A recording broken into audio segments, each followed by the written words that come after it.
নমস্কার বন্ধুরা, আশা করি সবাই ভালো আছেন, সুস্থ আছেন। আর একটা নতুন ভিডিওর সঙ্গে আবারও হাজির হয়ে গেলাম। আজকে বানাবো ফিশ ব্যাটার ফ্রাই বা ফিশ বাটার ফ্রাই। সন্ধেবেলা আমরা কিন্তু অনেকেই চপ সিঙ্গারা খেয়ে থাকি। ফিশ বাটার ফ্রাই কিন্তু খুবই তাড়াতাড়ি আর অল্প সামান্য উপকরণে তৈরি হয়ে যায়, বেশি কিন্তু একেবারেই খাটনি হয় না।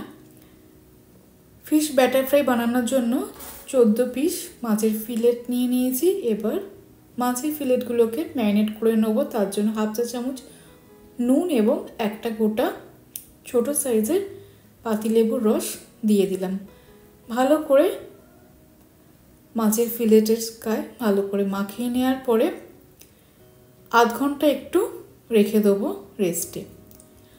অন্যদিকে একটা মিক্সির জার নিয়ে নিয়েছি, তার মধ্যে দিয়ে দিলাম দুটো ছোট সাইজের কুচনো রাফলি চপ করে নেওয়া পেঁয়াজ, স্বাদ মতো দিয়ে দিলাম কাঁচা লঙ্কা, 4 ইঞ্চি মতো দিয়ে দিলাম আদার টুকরো, 12 থেকে 15 কোয়া রসুন দিলাম, 1 মুঠো ধনে পাতা এবং 1 মুঠো পুদিনা পাতাও দিয়ে দিয়েছি। স্মুথ পেস্ট বানানো হয়ে গেছে। এবার আধ ঘন্টা হয়ে গেছে। এখন বেটে রাখা মশলাগুলো মাছের ফিলেটসের গায়ে খুব ভালো করে মাখিয়ে নেব। আর বেশ অনেকক্ষণ ধরে মাখিয়ে নেওয়ার পরে বেশ অনেকক্ষণ ধরে একটু ম্যারিনেট করে রাখবো। 6 থেকে 7 ঘন্টার নর্মাল ফ্রিজে মাছটাকে ম্যারিনেট করে রাখবো। তাহলে কিন্তু মাছের এই চপগুলো ফিশ ব্যাটার ফ্রাই বা বাটার ফ্রাই একেবারে অনুষ্ঠান বাড়ির মতো বা রেস্টুরেন্টের মতো স্বাদ হবে। একটা টিফিন বক্সে মাছের ফিলেটসগুলো তুলে রাখলাম আর 6 থেকে 7 ঘন্টা নর্মাল ফ্রিজে রেখে দেবো।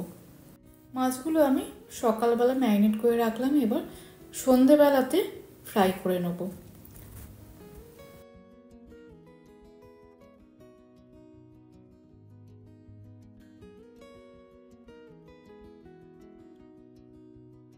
এখন একটা বাটি নিয়ে নিয়েছি, তার মধ্যে একটা ব্যাটার তৈরি করে নেব। ফিশ ব্যাটার ফ্রাইয়ের জন্য ব্যাটারটা তৈরি করব। তার জন্য হাফ কাপ পরিমাণে, মেজারিং কাপের হাফ কাপ পরিমাণে নিয়ে নিলাম ময়দা, 2 টেবিল চামচ দিয়ে দিলাম কর্নফ্লাওয়ার, হাফ চা চামচের থেকে একটু কম দিলাম বেকিং পাউডার এবং 1 চামচের 4 ভাগের 1 ভাগ দিলাম বেকিং সোডা, 1 চামচের 4 ভাগের 1 ভাগ দিলাম লবণ। এই শুকনো উপকরণগুলো আগে ভালো করে একটু মিশিয়ে নেব।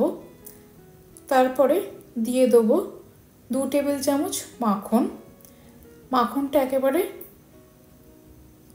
নর্মাল রুম টেম্পারেচারে রেখেছিলাম, আর যেহেতু একটু নরম আছে তাই জন্য আর গরম করিনি।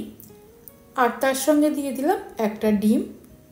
এই উপকরণগুলো আগে একটু মিশিয়ে নিয়ে তারপরে সামান্য করে জল দিয়ে একটা ঘন ব্যাটার তৈরি। ব্যাটারের মধ্যে অল্প অল্প করে জল দিচ্ছি। প্রথমে 4 টেবিল চামচ জল দিলাম, তারপরে আবার 2 টেবিল চামচ জল দিলাম। এইভাবে অল্প অল্প করে জল দিয়ে একটা ঘন ব্যাটার তৈরি করে নিলাম। যে জলটা ব্যবহার করেছি সেটা কিন্তু একেবারে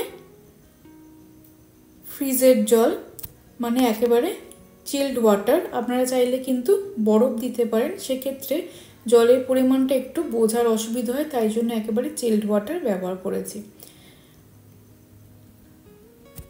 মাছের ফিলেটসগুলো ফ্রিজ থেকে বার করে নিয়ে একটা থালার ওপর রেখে দেবো।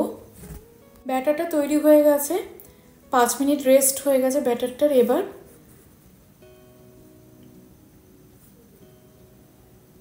ফিশ ব্যাটার ফ্রাইগুলো ভেজে নেব। তার জন্য কড়াতে পরিমাণ মতো রিফাইন তেল গরম করতে দিয়ে দিয়েছি। ব্যাটারটা আরেকবার খুব ভালো করে মিশিয়ে নিলাম আর অল্প সামান্য একটু ব্যাটার তেলের মধ্যে দিয়ে দেখে নিচ্ছি যে তেলটা ঠিকঠাক গরম হয়েছে কিনা। তেল আমাদের ঠিকঠাক গরম হয়ে গেছে। এবার মাছের ফিলেটসগুলো ব্যাটারের মধ্যে ভালো করে কোট করে এখন আমি তেলের মধ্যে ছেড়ে দিচ্ছি। মিডিয়াম ফ্লেম রেখে ফিশ ব্যাটার ফ্রাইগুলো ভেজে নেব।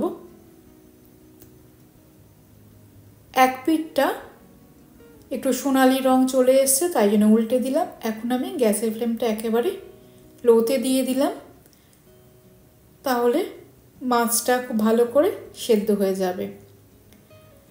দুটো পিঠ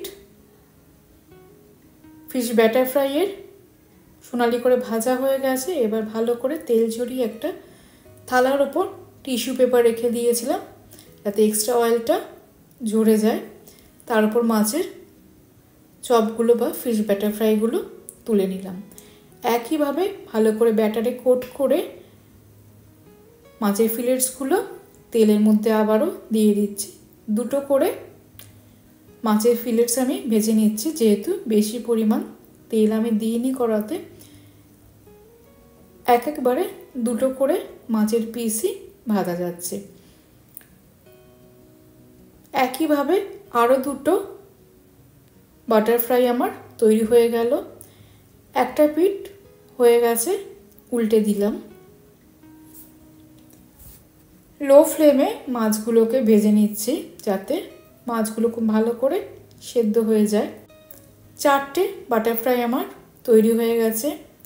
এবার এগুলোকে প্রথমে সার্ভ করে নেব, কারণ গরম গরম খেতেই কিন্তু ভালো লাগে।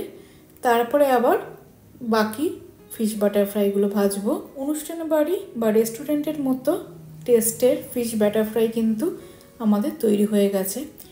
দেখতে অতটা অনুষ্ঠান বাড়ির মতো বা রেস্টুরেন্টের মতো পারফেক্ট হয়নি, কিন্তু খেতে একেবারে পারফেক্ট হয়েছে। বন্ধুরা, আজকের ভিডিওটা কেমন লাগলো জানাতে ভুলবেন না। ভিডিওটা ভালো লাগলে অনুরোধ রইল আমার চ্যানেলকে সাবস্ক্রাইব করে দেওয়ার জন্য। পাশে থাকা বেল আইকনটি প্রেস করে দেবেন, তাহলে আমি যখন নতুন ভিডিও আপলোড করব সেই ভিডিও নোটিফিকেশন আপনাদের কাছে খুব তাড়াতাড়ি পৌঁছে যাবে। সকলে সুস্থ থাকবেন, ভালো থাকবেন। ধন্যবাদ।